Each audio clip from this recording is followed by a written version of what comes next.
Hey, church, or maybe you're not a part of the church, but joining for this video, I want to say thanks for giving me a couple minutes of your time. I'll try to be as brief as I can, but I want to talk to you about some things that we have going, some of the where we're at and where we're going as of February 19th, 2021, and in particular in relation to COVID and gathering and what we see that over the course of the next few months as we sort of move past COVID as a society and what that looks like, but in doing so, trying to do that with wisdom. I want to start on a fundamental level because I think one of the things that we've known for some time, but really seeing coming to a head in the last few months, is that this thing has been massively divisive in our culture. It placed a ton of decision stress on everyone from a day-to-day basis. Do I see somebody? Do I go to this store? Do I wear this mask? Do I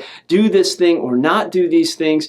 Which is just constant in our lives right now. And I think in that stress, it has a tendency to elicit some pride, elicit some sin, elicit us thinking that we're making the right decisions and everybody else is making the wrong decisions. And yet one of the things that I think we esteem as a church and ought to, in line with biblical theology, you ought to read Romans 14, read Romans 15, is exactly what Paul's talking about, is that we should lay down our ability to be right or even our interest in being right for the sake of advancing the good news of Jesus Christ. And so I know as a pastor that our church is filled with people that fall all across the spectrum of what to do in our culture right now, with COVID right now, politically, socially, in all kinds of different things. In fact, in an average weekend, we have about 2/3 of our 2019 attendance coming in person to a gathering. About 1/3 of you are gathering online with us. And we kind of run these gatherings identical and have watched as different factors and different things has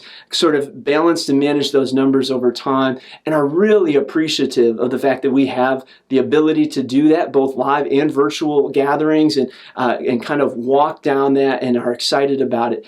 We know undoubtedly for both the live gatherings, which we run multiple gatherings, and the online gatherings, that we face some challenges in connectivity in that. We face some challenges in relationships with that, and we eagerly await a day where we can start to overcome those challenges by continuing to bring the church back to a more unified state and more normalcy. We know that that's still a challenging thing for all of us moving forward. What does that look like? One of the things that we for a long time have done is try to hold our Saturday night service and our Sunday morning service as pretty identical, as well as our online gathering, and in the live gatherings to kind of keep the same mentality in regard to social distancing, COVID rules, encouraging those things.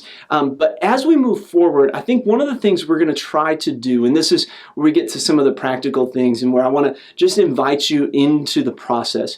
We're going to try to look, especially to those who have not gathered with us live in person, and those of you who have been really consistent online in an online presence over the last 10 months or so and made those decisions, and just begin to ask you, okay, what do you want? What do you need from us to start to take that step? What's the timeline look like? Because the reality is we're looking at statistics now with some optimism. If you know your stats, you know that as of November 18th, the 7-day averages in Wisconsin for cases, hospitalizations, and death have dramatically declined. They're actually about 10% of what they were at the peak in November. It's been 3 months of that decline, and within the next couple of weeks, most of the at-risk population that wants to be vaccinated will have gotten two doses of vaccine in this area. And so we're starting to kind of look and go, okay, now we're getting to a what's next place in our culture,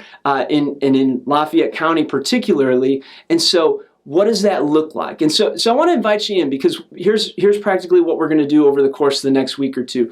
I'm going to try to contact as many of you as I can via phone, email, just try to reach out to you. But from what I've heard about phone calls and emails, is they go both directions. So you can reach out to me. That's great. Let me know, hey, if this was happening, especially I think we're going to try to use Saturday night as an avenue to say, come back in, join us here, join us on Saturday. If it was this set of circumstances, if 100% of people were masked, if 100% of people were socially distanced, if there was this context or that context, what would it be, and what kind of timeline gets you into that in some level of comfort? I think those are things we want to converse together. Now, here's what I'm going to promise you. We're not going to make decisions that are going to be absolutely what you want or perfectly in line with what makes you happy. What I can also promise you is we're not going to make decisions that are absolutely in line with what I want and what makes me happy. What we're going to do is try to walk in wisdom for what it looks like to be followers of Jesus Christ, doing things for the sake of His glory. And we believe that long term, the church being in fellowship and in community with one another is where we ought to be and what's good for His glory. But we also believe that this has been a really radical and wild year, and so it's presented a lot of hurdles and a lot of challenges, and all of us kind of making decisions uniquely in our self or family unit that were good and wise for us. And so we don't want to presume what those are for you. We want to try to work together to figure out, okay, now as we look forward, what does that look like?